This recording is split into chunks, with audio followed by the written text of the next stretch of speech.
Myra media Amar welcomes political analyst KS Prasad. నమస్తే sir. నమస్తే అండి. అసెంబ్లీ బడ్జెట్ సమావేశాలు స్టార్ట్ అయిపోయినాయి. ఓవర్ ఆన్ అకౌంట్ బడ్జెట్ ప్రవేశపెడుతున్నారు. గవర్నర్ ప్రసంగంలో భాగంగా అసెంబ్లీకి జగన్మోహన్ రెడ్డి వస్తారా రారా అనేటువంటిది నిన్నటి వరకు సందిగ్ధం. కానీ ఈ రోజు ఆయన అసెంబ్లీకి వచ్చారు. ఎమ్మెల్యేలతో ఎమ్మెల్సీలతో కలిసి నల్లగండవాళ్ళతో అసెంబ్లీలో వాళ్ళు నిరసన జరగడం కూడా జరుగుతుంది. ఆయన బయట మాట్లాడిన మాటలు కూడా వాళ్ళు ఏవైతే ప్రతులు పట్టుకొని వచ్చారో అసెంబ్లీలో ప్రదర్శించడానికి వాటిని పోలీసులే పట్టుకొని లాగి చింపేసినటువంటి పరిస్థితి. వాళ్ళకి ఒక వార్నింగ్ కూడా ఇచ్చారు బయట. ఎమ్మెల్యే దగ్గర నుంచి ఎమ్మెల్సీ దగ్గర నుంచి ఇలా పేపర్లు గుంజుకొని లాక్కొని మీ ఇష్టం వచ్చినట్టుగా చింపే కార్యక్రమం చేసే అధికారం ఎవరిచ్చారు? మధుసూదన్ రావు, గుర్తుపెట్టుకో.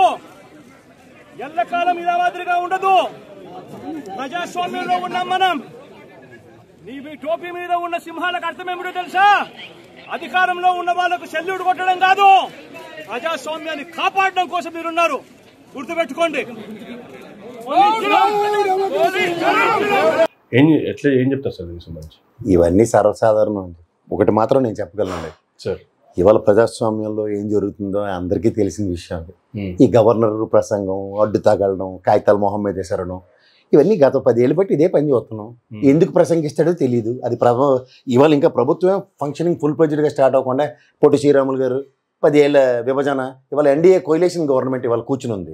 ఇవాళ విభజనకి కాంగ్రెస్ ఎంత బాధ్యత, బీజేపీది కూడా అంతే బాధ్యత. ఎవరు రాసి ఇచ్చారండి ఆ ప్రసంగం? ఆశ్చర్యకరంగా ఉంది అది మాత్రం. విభజన గాయాల నుంచి ఇప్పటికి కూడా కోలుకున్న ఆంధ్ర రాష్ట్రానికి, ఈ రాష్ట్రానికి గాయం చేసింది ఎవరు బాబు అంటే బీజేపీ కాంగ్రెస్ అని అందరికీ తెలిసిన విషయంలో వాళ్ళిద్దరూ హ్యాండ్ ఇన్ గ్లోవ్స్లో రాష్ట్రాలను విభజించి 10 ఏళ్ళు అయింది. ఇప్పటికి దాని సమస్యల పరిష్కారం పట్ల ఒక దిశానిర్దేశం కూడా జరగకుండా అచ్చని పచ్చపూసల గవర్నర్ గారి ప్రసంగం విని ధన్యవాదాలు చెప్పుకుని వెళ్ళిపోవడం, అంతకన్నా ఇంకేం ఉండదు. వీళ్ళకి ఏంటంటే కాలక్షేపం కార్యక్రమం అయిపోయి అసెంబ్లీ సెషన్స్ అంటే ఇవాళ ఈ నిరసన కార్యక్రమం తెలుస్తుంది. ఒక పాసిఫికేషన్ బీఏసీ మీటింగ్లో కూర్చోబెట్టి చెప్పలేరు. ఎస్, దీని మీద ఖచ్చితంగా ఒక డిబేట్ ఉంటుంది. గవర్నర్ గారు నిన్న కలిశారు కదా, ఫస్ట్ ఆయన అడ్రసింగ్ పాయింట్ అది ఉండాలి కదా. నిన్న నాకు అపోజిషన్ లీడర్ వచ్చి submitted all sorts of evidential documents to me, దీని మీద మీ రియాక్షన్ ఏంటి, నేను ప్రసంగిస్తాను అని ఒక మాట చెప్పొచ్చు కదా. ఇదే స్టీరియోఫోనిక్ ఎప్పుడో 1947లో స్వతంత్రం వచ్చి 56లో రాజ్యాంగం రాసిన దగ్గర నుంచి ఇదే పద్ధతి, ఇదే పంద. ఇంకెప్పుడు మారుతాం మనం? కానీ ప్రతివాడికి మాత్రం మార్పు కావాలి. ఆలోచిస్తున్నామండి. నేను చూస్తూనే ఉన్నాను. అసెంబ్లీ సెషన్ స్టార్ట్ అవుతాయి, ఫాలో అవుతాం. వీళ్ళు ప్రతులు చంపి మొహాన్ వేయడం, సస్పెండ్ చేయడం, ఇంతేనా? ఓకే. ఇప్పుడు ఒక బీఏసీ మీటింగ్లో జరుగుతున్నది గవర్నర్ గారిని స్పందించిన దానికి ఇన్స్టంటేనియస్ రియాక్టివ్ మోడ్లో చూపిస్తే దాని మీద ఎవరైనా ప్రజలు ఇది మనకి ప్రజాస్వామ్యంలో ప్రభుత్వం నెలకొల్పిన తర్వాత ప్రజా సమస్యల మీద ఒక గవర్నర్కి బాధ్యత ఉంది, ఒక అపోజిషన్ లీడర్కి బాధ్యత ఉంది, ఒక రూలింగ్ గవర్నమెంట్కి బాధ్యత ఉందని ప్రజలకు తెలుస్తుంది. ఇవేవి లేకుండా ఇలా మటకాల నిరసనలు, రేపొద్దున ఢిల్లీ పోయి ధర్నాలు, ఈయనేమో నిమ్మక నీరు ఎత్తినట్టు కూర్చొని వెళ్ళిపోతాడు. ఇప్పుడు ప్రసంగం గంట ప్రసంగించి కానీ సభ వాయిదా పడింది. బీఏసీలో రేపు ఏం చేద్దాం, ఎల్లుండి ఏం చేద్దాం తెలియవా? వైట్ పేపర్ లేవు ఇచ్చిన వాటి అన్నింటి మీద డిస్కషన్ ఉంటుంది. గవర్నర్ ప్రసంగం తర్వాత ఆబ్వియస్లీ సభ వాయిదా చేస్తారు. అంతే. బీఏసీ సమావేశంలో అందరూ కూర్చున్న బిస్కెట్లు, జీడిపప్పులు అన్నీ తిని రేపు ఇది చర్చిద్దాం అనుకుని వీళ్ళు ఒప్పుకుంటారు, వాళ్ళు ఒప్పుకోరు. అదంతా అయింది. నేను చూడ జయరాం రమేష్ రాష్ట్రం విభజించినప్పుడు అది కర్త కర్మ క్రియ. అచ్చని పచ్చపూసలు వచ్చి విభజన ప్రత్యేక హోదా వైఎస్ఆర్సీపీ ఒకటే అడిగింది, తెలుగుదేశం అడగలేదు. ఏం మాట్లాడుతున్నారు? అడిగింది ఎవరు? నిజంగా అడిగారు. అడిగితే లేదా చేసి ఉద్ధరించే వాళ్ళు ఉన్నారా? ఆంధ్ర రాష్ట్ర తరఫున కాంగ్రెస్ ఏమన్నా ఫ్లోర్ ఆఫ్ ద హౌస్లో పోరాటం చేస్తుందా ప్రత్యేక హోదా? అదేంటి మేము విభజించాం, 10 ఏళ్ల పొద్దుంది, ఇప్పటికి దిక్కుదేమనం లేదు. నిన్న అఖిలపక్షం కూడా జరిగింది కేంద్రం ఆధ్వర్యంలో. దాంట్లో కూడా 3 స్టేట్లకు సంబంధించి కూడా మాకు ప్రత్యేక హోదా కావాలనేటువంటి నినాదాలు దాంట్లో బయటకు వచ్చేసారు. ఖచ్చితంగా అడుగుతారండి. ఎవరు రాష్ట్రం కలిగి అడగకుండా ఎవరు ఉండరు. నేను 1,00,000 సార్లు చెప్తున్నాను. యువతలు తెలుగుదేశం అయినా సరే వైఎస్ఆర్సీపీ వలన అలా హరిబాబు, ఖమ్మంపాటి హరిబాబు ఒక్కడికే బాధ్యత లేకుండా అసలు మాట్లాడకుండా పోయాడు. రాజీనామా కూడా చేయకుండా మిగిలిన అందరికీ బాధ్యత ఉంటుంది. ఇవాళ కూడా గెలిచిన ఎంపీ బీజేపీ ఎంపీలకి తప్ప మిగిలిన అందరికీ బాధ్యత ఉంటుంది. నేను చెప్తున్నాను డంకా పలాస్గా. కానీ అవుట్కమ్ ఏదే. ఇవాళ మీకు ఒకటే విషయం అండి, ఈ మొనాటమీని బ్రేక్ చేయండి సార్. అసెంబ్లీ సెక్షన్స్లో ఇవాళ గవర్నర్కి రెస్పాన్సిబిలిటీస్ ఉంటే కనుక ఏమన్నా బాధ్యత వహించి, నిన్న నాకు ఫ్లోర్ ఆఫ్ ద హౌస్లో ఫస్ట్ మాట్లాడవలసింది ఏంటంటే, నేను అపోజిషన్ లీడర్ నన్ను వచ్చి కలిసి ఇచ్చాడు. నిన్న అనిత గారిది కూడా నేను ఫాలో అయ్యాను. ఆవిడ 4 ఉంటుంది, ఈయనేమో 36 చెప్పారు. ఏంటి డిఫరెన్సియేషను? ఇది ప్రజా వేదిక సార్. డెమోక్రసీలో అసెంబ్లీలో జరిగే చర్చనీయ అంశాల్లో గవర్నర్గా దేన్ని నమ్మాలి? నేను నాకు దేని మీద ఒక నివేదిక కావాలి. అపోజిషన్ లీడర్ నేను నివేదిక తెప్పించుకున్న తర్వాత దీని మీద ఈ సెక్షన్స్ లోపల నాకు రేపటికల్లా నివేదిక ఇవ్వండి, నెక్స్ట్ సెక్షన్లో నేను మళ్ళీ వచ్చి దీని మీద నేను రెస్పాండ్ అవుతానని చెప్పాలి కదా. ఇది జరిగితే ప్రజాస్వామ్యం మీద ప్రజలకి గౌరవ శాసనసభ్యుల మీద, గౌరవ ముఖ్యమంత్రి గారి మీద, ప్రజాస్వామ్యం మీద ప్రజలకి విపరీతమైన నమ్మకం ఉంది. Yes, some things are happening. ఎందుకు ఇది పనికాహార పథకంలో ఈ గవర్నర్ లాంటి వాళ్ళని ప్రతిష్ఠించడం, హెచ్చకంగోబులు 4 మాట్లాడేసి పోవడం. జెండా వందన కార్యక్రమంలో ప్రభుత్వం ఏం చేసిందో చదివి వినిపిస్తారు మనకి ప్రోగ్రెస్ రిపోర్ట్. ఇప్పుడు కూడా అంతే ఇప్పుడు నిజంగా ప్రోగ్రెస్ రిపోర్ట్ అంటే, ఇప్పుడు నేను చదువుకున్నప్పుడు, మీరు చదువుకున్నప్పుడు ఇంటికి వచ్చిన తర్వాత నాన్నకి ఇస్తే ప్రోగ్రెస్ రిపోర్ట్లో మనలో ఎక్కువ తక్కువలు ఉంటే తోలు తీసేసేవారు. ఆ బాధ్యత గవర్నర్ గారికి ఉంటే మనం ఏదైనా మాట్లాడచ్చు సార్, ప్లీజ్. అందుకని ఇవన్నీ ఏంటంటే టైం బేస్డ్ కార్యక్రమాలు, మొదటి 2 రోజులు. తర్వాత ఇప్పుడు ఇంకైతే మరీ గౌరవం, వాళ్ళకి 23 వచ్చినప్పుడు వాళ్ళు ఎలా ఆహ్వానం చేశారు, ఇప్పుడు 11 వచ్చే కాబట్టి ఇదే అవహేళన కార్యక్రమాలు నడుస్తాయి. అందుకని ఇంకేమి ఉండవు. వాళ్ళు కూడా గొల్లెట్టి సస్పెండ్ అయిపోయేదాకా వాళ్ళకి నిద్ర ఉండదు. సస్పెండ్ అయిపోయి బయటికి పోవడం, వీళ్ళకి ఇష్టారాజ్యంగా వీళ్ళు మాట్లాడుకోవడం, వీళ్ళు చేయవలసింది చేసుకోవడం, వెళ్ళిపోవడం అంతే. ఇంతకన్నా ఇంకేం ఉండదు. ఈ శ్వేతపత్రాలు 4 రోజులు అండ్ అసెంబ్లీ సమావేశాల్లో గౌరవ ముఖ్యమంత్రి గారు కానీ గౌరవ అపోజిషన్ లీడర్ని బ్లేమ్ చేసుకుంటూ కాలక్షేపం చేస్తున్నాడు. ఇక్కడ చూడండి రేవంత్ రెడ్డి గారిది కాలు చేయకూడదు తీసుకోవడానికి ఎంత టైం పట్టిందో, ఇవాళ రైతు రుణమాఫీ చేయడానికి ఎన్ని రోజులు పట్టిందో, అలాగే ప్రతి ప్రాస్పెక్టివ్ డెవలప్మెంట్స్ ఏవైతే ఉంటాయో వాటి అన్నిటికీ ఖచ్చితంగా 1, 2, 3, 4, 5, 6, 7, 8, 9, 10 ఎజెండాలు ఫిక్స్ చేసుకోవాల్సిందే. ఇప్పటికే గత ప్రభుత్వానికి సంబంధించి 4 శ్వేతపత్రాలు రిలీజ్ చేయడం కూడా జరిగింది చంద్రబాబు గారు. ఈ అసెంబ్లీ సమావేశాల్లో మరొక 3 శ్వేతపత్రాలని అసెంబ్లీ వేదికగా ప్రదర్శించబోతున్నారు అన్నటువంటి కూడా టీడీపీ నుంచి లీక్ ఇచ్చేస్తున్నారు. ప్రదర్శిస్తారు సార్. ఇప్పుడు మీరు ప్రశ్నించిన సమాధానం చెప్పకుండా నేను కూర్చున్నాను అనుకోండి, ఖండిస్తున్నాం అలా కోట శ్రీనివాసరావు కలిసిపోతే ఏముంది, ప్రజలకు నిజంగా తెలియాలి కదా సార్. ఇప్పుడు గవర్నెన్స్ అన్నది ఎప్పుడైనా సరే ఒక 5 సంవత్సరాలు, గతంలో తెలుగుదేశం గవర్నెన్స్, 5 సంవత్సరాలు వైఎస్ఆర్సీపీ గవర్నెన్స్, ఇప్పుడు కొత్తగా ఎన్డీఏ కూటమికి గవర్నెన్స్ ఛాన్సెస్ వచ్చాయి. ఈ 10 ఏళ్ళలో జరిగిన వాటిలన్నిటి మీద ప్రజలు గమనిస్తూనే ఉన్నాం కదా. పోలవరం కట్టారు లేదు తెలీదే సార్. ఎవరు కట్టాలరా భయ్? వీళ్ళందరూ ఫ్లోర్లో నిలబడి బీజేపీ వాడిని నిలబట్టాలి. కేంద్రంగా కట్టాలి. ఎందుకు కట్టలేదు అని అడగకుండా వీళ్ళు జుట్లు పీక్కుంటే సింపుల్. ప్రతిదానికి అంటే నేను ఇవాళ మీకు ఒకటే చెప్తున్నాను, రాష్ట్ర ప్రయోజనాలు పరిరక్షిద్దాం అనే ఎజెండా కనుక ఎవరికైనా ఉంటే దాని మీద ఎవరినైనా మాట్లాడవచ్చు, ఏదైనా చేయొచ్చు. శాంతి భద్రతలు అండి, ఇప్పుడు రాజకీయ కక్షలతో కొట్టుకు చచ్చిపోయారు అన్నదే పక్క తీయండి సార్. రాష్ట్రంలో జరిగిన శాంతి భద్రతలు విఘాతం కలిగిస్తూ జరుగుతున్న ఏ పనికైనా ప్రభుత్వంతో బాధ్యత ఉంటుంది. దాని మీద మాట్లాడరు బాబు. రాజకీయ హత్యలు కావు, 1, 2, 3, 4 జరిగాయి అనిత మేము ఆవిడ క్లియర్గా చెప్తుంది. నేను ఏమైనా పోలీసింగ్ చేయాలా, కర్ర పట్టుకుని నేను తిరగాలని కాదమ్మా. మీరు తిరగడం కాదు, ఇవాళ మీ పరువులో ఉన్న పోలీస్ స్టేషన్స్ అన్నింటిలోనూ ఇట్లాంటివి జరుగుతున్న వాటికి ఫుడ్ డౌన్ చేయాలా. ఇవాళ ఎక్కడంటే నంద్యాల దగ్గర ముచ్చుమర్రిలో జరిగిన దానికి నిజంగా ఒక అభంశోభం తెలియని పిల్ల మీద జరిగిన ఒక దాష్టికానికి అంతే అభంశోభం తెలియని పసికందులైన పిల్లలే చేశారు. నిజంగా పిల్లల విషయాలు బయట చర్చించకూడదు, వాళ్ళ పేర్లు ఎత్తకూడదు. కానీ సంబంధిత వ్యవస్థలో అంటే మనం వాళ్ళ సమాజంలో జరుగుతున్న దాష్టికాలకి గౌరవ ముఖ్యమంత్రి గారు, గౌరవ హోంమంత్రి గారు దాన్ని ఖండిస్తూ ఇలాంటివి పునరావృతం కాకుండా స్కూల్ వ్యవస్థలో ఉన్న టీచర్లని, కుటుంబ వ్యవస్థలో ఉన్న తల్లిదండ్రుల్ని ఒక చేతావని టైప్లో పెద్ద మనుషులుగా చెప్తే దాని ఎఫెక్ట్ ఎలా ఉంటుందండి? ఇప్పుడు ముఖ్యమంత్రి గారు రెస్పాన్సిబిలిటీ తీసుకుంటూ ఎస్ ఇట్లాంటి పునరావృతం కాకుండా చూస్తాం, ఈ పిల్లకి జరిగిన అఘాయిత్యం ఖండించవలసిన విషయం. అభంశోభం తెలియని ఏజ్లో ఈ బాల్య కౌమార దశలో వచ్చే పర్యవసానాలతో ఇలాంటి విపత్కరాలు జరుగుతున్నాయంటే కుటుంబాలది అండ్ స్కూల్ది బాధ్యత ఉంటుంది. అలాంటివి ఒక డెలిబరేషన్స్ కనుక ఆయన ఇస్తే ఖచ్చితంగా సంబంధిత స్కూల్లో వాళ్ళందరూ మాస్టర్లు అవేర్నెస్ క్రియేట్ అవుతుంది కదా సార్. పెద్ద మనిషి స్థానంలో ఆయనే కదా చెప్పవలసింది మనకి. ఇవాళ ముఖ్యమంత్రి చైర్కి అది ఎవరైనా అనేవాడు సార్, ఆ చైర్లో కూర్చున్న వ్యక్తికి ఒక తండ్రి స్థానమే ఉంటుంది. ఖచ్చితంగా రాష్ట్ర ప్రయోజనాలు శాంతి భద్రతల విషయంలో ఫుడ్ డౌన్ చేసి చెప్పాల్సిందే. అది చెప్తే బాగుంటుంది అన్నదే మా ఆక్రమణ. ఇవన్నీ జరగలేదు, చంద్రబాబు నాయుడు గారికి ఉన్న అనుభవం ఇవన్నీ కాదు కదా ప్రశ్న. సో ఇట్లాగే అసెంబ్లీ సమావేశాలకు సంబంధించిన విషయంలో కూడా ఇవాళ శాంతి భద్రతల విషయంలో వాళ్ళు గవర్నర్ గారు కానీ గౌరవ ముఖ్యమంత్రి గారు కానీ ఫ్లోర్ ఆఫ్ ద హౌస్లో నిలబడి ఎస్ ఇవి మా దృష్టికి వచ్చాయి, వీటి మీద మేము చర్యలు తీసుకోబోతున్నాం, ముందు సంయమనం పాటిస్తూ అసెంబ్లీ సెక్షన్స్ కంటిన్యూ అవుతాను ఒక స్టేట్మెంట్ ఇస్తే ఏమవుతుందండి? ఇప్పుడు ఇంతసేపు ఆయన మాట్లాడుతుండే ఎవరికైనా అర్థమవుతుందా? ఆ గవర్నర్ మాట్లాడుతున్నాడు ఇంతసేపు ఏమైనా అర్థమవుతుంది ఎవరికైనా? దేనికది మాట్లాడుతున్నారు? 2 ఎక్కువ చిన్నపిల్లలు అప్పచెప్పమంటే గడగడగడగమని చూడండి, 2 1 2 2 4 అని గడగడ చదివి పోతారు చూడండి. అది బుర్రలోకి వెళ్ళిందో లేదో కాదు, ఇచ్చిన స్క్రిప్ట్ చదవడం కదా ఆయన పని. కూడా ఆయన పని ఏదైనా అవునండి సార్. ముందు ప్రథమ పౌరుడిగా రాష్ట్రంలో శాంతి భద్రతలకు విఘాతం కలుగుతుందన్నది ఒక నోటీస్లో నిన్న సాయంత్రం కదా గవర్నర్ కలిసాడు జగన్మోహన్ రెడ్డి.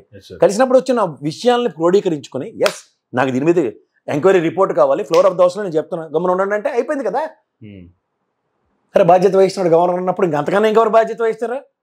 తర్వాత ఏమైందనేది సెకండరీ. మాటిస్తే రాష్ట్ర ప్రజలకు ముందు మాట్లాడడానికి ఛాన్స్ ఉంటుంది కదా అక్కడ. ఏంది రోజు ఇదే పంచాయతీ 10 ఏళ్ళు బట్టి శాసనంలో వెళ్ళడం, డబ్బులు దండక కార్యక్రమం తప్ప ఇంకేముంది దాంట్లో. నెక్స్ట్ ఢిల్లీలో ధర్నా అని జగన్మోహన్ రెడ్డి గారు ఆల్రెడీ ప్రకటించారు. నిన్న ఢిల్లీ వేదికగా విజయసాయి రెడ్డి గారు కూడా ప్రకటించారు. మంగళవారం సాయంత్రం జగన్మోహన్ రెడ్డి గారు ఢిల్లీకి వస్తారు, బుధవారం రోజు ధర్నా జరుగుతుంది అని. దానికి స్పందించి హోమ్ మినిస్టర్ అనిత గారు కూడా ఒక కౌంటర్ వేశారు. ఢిల్లీ ధర్నాకి నేను కూడా వస్తా, గత 5 ఏళ్లలో ఏం జరిగిందో మీ దీక్ష వేదికగానే నేను కూడా చెప్తాను అనేటువంటి కౌంటర్ రావాలి. ఇప్పుడు కౌంటర్లు ఇచ్చుకోవడం, ఆర్గ్యుమెంట్లు చేసుకోవడం కాదు కదా. ఆయన వెళ్తున్నాడు ఢిల్లీ, ఉదాహరణకి ప్రధానమంత్రి గారి దృష్టికి, హోంమంత్రి గారి దృష్టికి, గౌరవ రాష్ట్రపతి గారి దృష్టికి తీసుకెళ్తున్నారు. Sir very good. కానీ దానికన్నా ముందు ఇక్కడ నేను గవర్నర్ విషయం అదే మాట్లాడుతున్నాను. ఇప్పుడు మీకు ఇంకో చిన్న విషయం చెప్తాను. ఆ ముచ్చుమరిలో సంబంధిత వ్యక్తిని నన్ను ఎంక్వైరీకి పోలీస్ స్టేషన్కి పిలిచారు. అతను రాత్రి 11కో 12కో ఇంటికి దింపిన తర్వాత ఆయన ఆత్మహత్య చేసుకుని చచ్చిపోయాడు. ఆత్మహత్య నేరమా కదా? నేరమే కదా, శిక్షే కదా. ఇప్పుడు ఒక పోలీస్ వ్యవస్థ, ఒక మనిషి ఒక మానసిక పరిస్థితి, అతను పోలీస్ స్టేషన్లో అతనికి చేసిన దానికి, విచారణ నిమిత్తం తీసుకెళ్ళిన దానికి అతనికి మానసిక సంఘర్షణలు ఎదురయ్యాడు. వీడికి మానసిక సౌతల్యం కోల్పోయి జరగబోయే విపత్కరం ఆ పాట రీడ్ చేయలేరా? రాజకీయాలు ఆపాదించట్లే. ఇప్పుడు ఆ ముచ్చుమరి ఘటనకు సంబంధించిన విషయంలో అతను వ్యక్తి ఆత్మహత్య చేసుకున్నాడు. ఇది నేను అంటుంది ఏంటంటే, లా అండ్ ఆర్డర్ కనుక పర్ఫెక్ట్గా ఉన్నప్పుడు ఆ సంబంధిత పోలీస్ స్టేషన్లో ఆ గౌరవ సిఐ గారు కానీ, గౌరవ ఎస్ఐ గారు కానీ, వీడు కనుక బయటకు వెళ్తే ఖచ్చితంగా ఆత్మహత్య చేసుకునే పరిస్థితులు ఉన్నాయి. సో ఆత్మహత్యలు చేసుకునే పరిస్థితి ఉంది కాబట్టి వీడిని మనం మన దగ్గరే పెట్టుకుని విచారణ నిమిత్తం 2 రోజులు వాడిని సంయమనపరిచి ఒక సైకాలజిస్టులో నడుతున్న పెట్టి ఇచ్చేసే కార్యక్రమం వాళ్ళకి తప్ప ఇంకెవరు లేరండి. మనకి పోలీస్ వ్యవస్థ తప్ప మనల్ని కాపాడేవాడు, రక్షించేవాడు ఎవరు లేరు. సో వీటి వల్ల వచ్చి చూడండి వాకౌట్ చేసేసారు, బయటపోయారు. ఇంతే. ఖండిస్తున్నాం. వాళ్ళ కోట శ్రీనివాసరావు కదే మనకి రాజకీయ నాయకులు అంటే కోట శ్రీనివాసరావు కదా, ఖండిస్తాం అంతే. అకౌంటబిలిటీ, ఆన్సరబిలిటీ వచ్చేదాకా నిరసన అన్నది ఎప్పుడైతే ఉంటుందో సార్, దిస్ ఇస్ వాట్. వీళ్ళు వాకౌట్ చేయకపోయినా కూడా అసెంబ్లీ ఆటోమేటిక్గా వాయిదా వేసేస్తారు కదా, ఈలోపే వాకౌట్ చేయాల్సినంత అవసరం వచ్చిందంటారు సార్. నిరసన తెలియజేయడానికి 100 మార్గాలు ఉంటాయి. కానీ ఏంటంటే ప్రజాబాహుల్యంలో ప్రజలకు తెలియవలసిన అంశాలు ఏమంటున్నాను. ఒక గలం వైఎస్ఆర్సీపీ నుంచి వినబడి ఉంటే దానికి కౌంటర్ అట్నుంచి ఉంటే ప్రజలకు సామరస్యం అర్థమవుతుంది కదా. అంతే కదా. ఇప్పుడు వాళ్ళ ప్రజాస్వామ్యంలో నేను అంటుంది ఏంటంటే, గౌరవ సభ్యులు ఎవరైతే ఎన్నుకోబడతారు ప్రజాస్వామ్యంలో, ప్రతి నియోజకవర్గంలో జరుగుతున్న దాష్టికాయలకి ఉదాహరణకి 11,000 దగ్గర ఉండొచ్చు. ఈ 11 నియోజకవర్గాలు అడ్రస్ చేసే అవకాశం వాళ్ళకు ఉంటుంది కదా. This is what the point is. So ఈ పాయింట్ ఎప్పుడైతే మనకి డీవియేట్ అవుతుందో, మనం బేసిక్స్ ఎప్పుడూ మర్చిపోతున్నాం అన్న విషయం ప్రజలకు తెలియాలి. అసెంబ్లీ సెక్షన్స్, ఈ పార్లమెంట్ సెక్షన్స్ గొల్లి పెట్టుకునే ఉంటున్నారు. గొల్లి పెట్టుకోవడానికి ముందు గౌరవ రాష్ట్రపతి ఆ సభలను అడ్రస్ చేస్తారు, గౌరవ గవర్నర్ గారు అక్కడ అడ్రస్ చేస్తారు. ప్రాథమిక బాధ్యత వీళ్ళు ఎందుకు తీసుకోరు? ఇది ఉంటే సింపుల్ కదా. అంతే కదా. నాకు డీటెయిల్ ఎంక్వైరీ రిపోర్ట్ కావాలా, దీని మీద నేను రేపే ప్రసంగిస్తాను, వచ్చి రావద్దని నేను చెప్తారా? లేదా రాష్ట్రపతి భవన్ నుంచి ఆవిడ ఇక్కడ గవర్నర్ గారు బంగ్లా నుంచి ఓ ప్రెస్ మీట్ పెట్టి చెప్పారు అనుకోండి, what sort of authentications will be there? ఇది కోరుకుంటుంది. ఢిల్లీలో ధర్నా వల్ల ఏమైనా అవుట్కమ్ వచ్చే అవకాశం ఉందంటే ఏమీ రాదు. లచ్చికి సీటు సంతకు గాజులే. సరే, మీకు ఒకటి గుర్తుంచుకోండి, శాంతి భద్రతలు అన్నవి ప్రతి స్టేట్కి, వాళ్ళ ఫెడరల్ సిస్టంలో ప్రతి రాష్ట్రానికి కొన్ని డెకరమ్స్ ఉన్నాయి. గౌరవ హోమ్ మినిస్టర్ గారు వచ్చి ఇక్కడ ఇన్వాల్వ్ అయిపోయి, లేదా రాష్ట్రపతి గారు వచ్చి ఇన్వాల్వ్ అయిపోయి రాష్ట్రపతి పాలనలు వీటిలో జరగవు. ప్రజాస్వామ్యంలో ఎవడాడి మట్టికాడికి రీకాల్ సిస్టము లేదు. ఈ డెమోక్రసీని ఈ విధంగా అడ్రస్ చేయబడిన దగ్గర ప్రతి రాష్ట్రానికి వాళ్ళ శాంతి భద్రతలు వాళ్ళే పరిరక్షించుకోవాలి. సో ఇప్పటిదానికి వైఎస్ఆర్సీపీ గవర్నమెంట్లో తెలుగుదేశం గవర్నర్లు గౌరవాలు చేయకుండా ఉన్నాయా? ఏవి? కానీ ఒకటి డిఫరెన్స్, లాస్ట్ టైం ఏంటంటే చంద్రబాబు నాయుడు గారికి 2 ఏళ్ళు పట్టింది బయటికి రావడానికి. ఈ జగన్మోహన్ రెడ్డి గారికి నెలల్లోపునే వేదికగా ధర్నాలు, నిరసనలు తెలియజేయడానికి ఆపర్చునిటీస్ క్రియేట్ అవుతున్నాయి. ఇంతకన్నా పెద్ద ఏం లేదు దీంట్లో. ఆపర్చునిటీస్ కూడా ఏం తీసుకుంటున్నారా లేదా వీళ్ళే క్రియేట్ చేస్తున్నారంటే ఏం చెప్తారు సార్? ఎవరు క్రియేట్ చేయరండి. సమస్య పట్ల ప్రతిస్పందించే గుణం ప్రతి మనిషికి ఉంటుంది. అది రాజకీయ నాయకుడు కాబట్టి రాజకీయాలు ఆపాదించి మాట్లాడడం వేరే కాన్సెప్ట్ అవుతుంది. కానీ ప్రతి మనిషికి ప్రతిస్పందించే గుణం. ఇప్పుడు నన్ను అడుగుతున్నారు మీరు, గవర్నర్ వ్యవస్థ గురించి నేను మాట్లాడుతున్నాను. Because this is what I'm expecting. ప్రజలకు కోరుకునేది వేరే మినిమం ఉంటాయి కదండి. అవి ఏవి కోరుకోకుండా అలా వాళ్ళు ప్రసంగిస్తారు, వెళ్ళిపోతారు, ఖండిస్తాం అంటే ఏంటి? ఇది అవుట్కమ్ కావాలి కదా, సొల్యూషన్ కావాలి కదా. నిన్న గౌరవ అపోజిషన్ లీడర్ కూడా కాదు, ఆయన వెళ్ళి జగన్మోహన్ రెడ్డి గారు కలిసి ఆయన నివేదికలు ఇచ్చారు. ఈ 36 ఘటనలు ఇలా జరిగాయి, ఇలా ఉన్నాయి. అట్ల మీద ప్రథమ పౌరుడిగా స్పందించవలసిన బాధ్యత ఆయన మీద ఉంటుంది కదా, నా మీద కాదు కదా. లేకపోతే అసెంబ్లీ సెషన్కి వచ్చాడు, సెషన్లో గొడవలు కనబడుతున్నాయి. ఫస్ట్ ఆయన ప్రసంగం ఆపి, yes I'm calling for an enquiry, home minister గారు నాకు రేపటికల్లా నివేదిక కావాలి దీని మీద అంటే సరిపోయింది.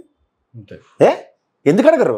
సింపుల్ మాట కదా. ఎట్లా సార్ అంటే వీళ్ళు ఇక్కడ ఢిల్లీలో జరుగుతున్నటువంటి పార్లమెంట్ సెషన్స్లో కూడా ప్రత్యేక హోదా కోసం పట్టుబట్టేటువంటి పరిస్థితులు కనిపిస్తున్నాయి. ఆంధ్రప్రదేశ్లో కూడా రేపటి నుంచి ఒకవేళ జగన్మోహన్ రెడ్డి గారు ఢిల్లీ వెళ్ళినా సరే మిగతా ఎమ్మెల్యేలందరూ కూడా ఇక్కడ గొడవ చేసేటువంటి పరిస్థితి కనిపిస్తుంది. ఎట్లా చూడాలి సార్? మొత్తం వాళ్ళు అందరూ వెళ్తున్నారు, ఎమ్మెల్యేలు, ఎమ్మెల్సీలు, మొత్తం అందరూ వెళ్ళి ధర్నా చేస్తున్నారు అక్కడ. అదేంతసేపు ఒక రోజు ఉంటుందండి ధర్నా. ఆ ధర్నా తర్వాత జరిగే పరిణామాల తర్వాత బడ్జెట్ సమావేశాలు ఉంటాయి, ఈ శ్వేతపత్రాల మీద చర్చలు ఉంటాయి. వీళ్ళకి వాళ్ళు వెళ్తారో బాయ్కాట్ చేస్తారో చూడాలి. వెళ్తారు, గ్యారంటీకి వెళ్తారు, తర్వాత సస్పెండ్ అవుతారు. అండ్ వీళ్ళకి వాయిస్ మాడ్యులేషన్స్ ఉండవు, ఎందుకంటే చాలా మైన్యూట్ పర్సంటేజ్ ఉన్నారు. అందులో ఫ్లోర్ ఆఫ్ ద హౌస్లో అపోజిషన్ కింద కన్సిడర్ లేనప్పుడు సాటి ఎమ్మెల్యేలకు వచ్చే స్థాయిలోనే వీళ్ళని ట్రీట్ చేస్తారు. అది గౌరవప్రదంగా ట్రీట్ చేసే ఉదంతానికి తెరలేపనంత కాలం, ప్రజాబాహుల్యాలు, ప్రశ్నలు, చర్చలు అన్నవి ఎప్పుడు జరగనంత కాలం కూడా ఇలాగే ఉంటాయి. దాటవేద దూరం లేదు. ఇప్పుడు బడ్జెట్లో ఫిగర్స్ పెట్టాలి కదా, పెట్టమానండి, అప్పుడు మాట్లాడదాం, అందరం మాట్లాడచ్చు, అందరికీ హక్కు ఉంటుంది కూడా. ఏమీ లేకుండా వీళ్ళు చెప్పిన ఫిగర్, వాళ్ళు చెప్పిన ఫిగర్ అన్ని కాంట్రడిక్షన్స్. కానీ ఫుల్ ఫ్లెడ్జ్ బడ్జెట్ అయితే కాదు కదా. అవసరం లేదు, ఏ బడ్జెట్ అయినా ఉంది.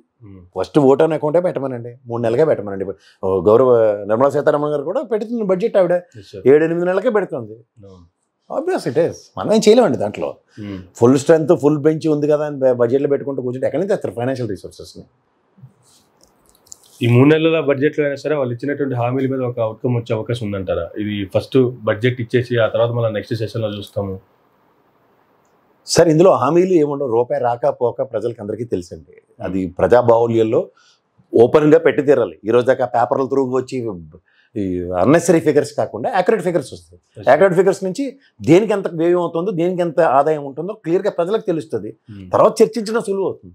ఓకే, ఇప్పుడు ఇక బెవరేజ్ కార్పొరేషన్స్ మీద అప్పులు చేసేసారు, లేదా దీని మీద అప్పులు చేశారు, కలెక్టర్ ఆఫీస్ తాకట్టు పెట్టారు, ఇవన్నీ ఉన్నప్పుడు వాటి చట్టం ఎలా ఉంటుంది? కలెక్టర్ ఆఫీస్ని ఎన్ని నెలలకి, ఎన్ని సంవత్సరాలకి టెన్యూర్కి పెట్టారు, ఎంత క్లియర్ అయింది, ఎంత క్యాపిటల్ ఎక్స్పెండిచర్, ఎంత రెవెన్యూ ఎక్స్పెండిచర్, అన్ని క్లియర్గా ఉంటాయి. ఈ సబ్స్టాన్షియల్ ఎవిడెన్స్ చూస్తూ మాట్లాడడం ఎవరికైనా సులువు అవుతుంది తప్ప గాల్లో మేడలు, గాల్లో కథలు చెప్పడం ఎవరి వల్ల కాదు అది. బికాస్ ఒక పక్క కొమ్ము కాస్తో ఒకరిని జస్టిఫై చేయడమే యాక్ట్ అవుతుంది, అంతకని ఇంకేమో. Yes sir, thank you sir, thank you very much అండి. ఇదండి ప్రసాద్ గారితో ఈనాటి ఇంటర్వ్యూ. మరొక ఇంటర్వ్యూ మళ్ళీ కలుద్దాం. చూస్తూనండి మేరా మీడియా.